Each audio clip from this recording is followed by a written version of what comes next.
بچوں، آج ہم کہانی نویسی کے بارے میں پڑھیں گے۔ کہانی نویسی یعنی کہانی لکھنا۔ کہانی نویسی بھی تخلیقی کاموں کا ایک حصہ ہے۔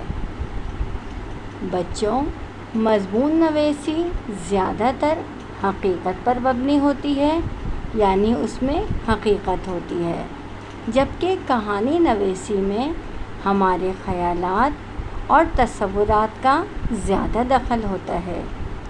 کہانی بھی مضمون کی طرح 3 حصوں میں یا 3 پیراگراف میں تحریر کی جاتی ہے۔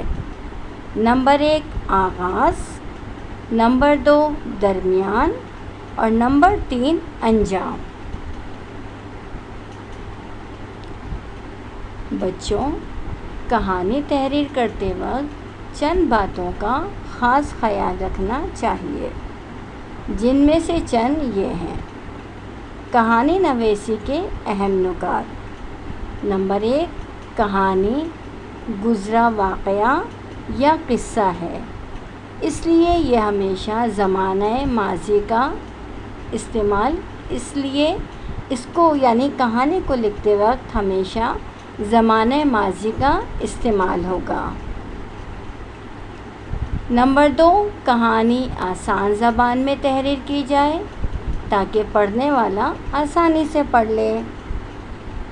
کہانی دلچسپ اور معلوماتی ہو، یعنی اسے پڑھ کر ہمیں کچھ معلومات حاصل ہو۔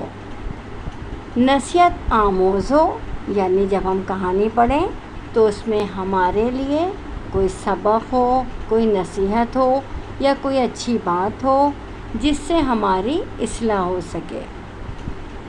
بچوں، کہانی میں کردار اور نام کا استعمال کہانی کو مزیدار بنا دے گا، یعنی کہانی پڑھنے والے کو اور سننے والے دونوں کو مزہ آئے گا۔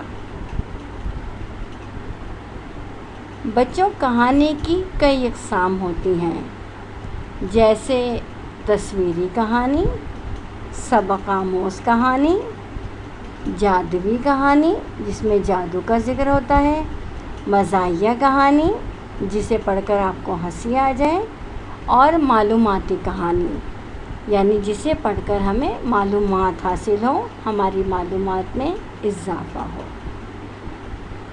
بچوں، آج ہم تصویری کہانی کے بارے میں پڑھیں گے۔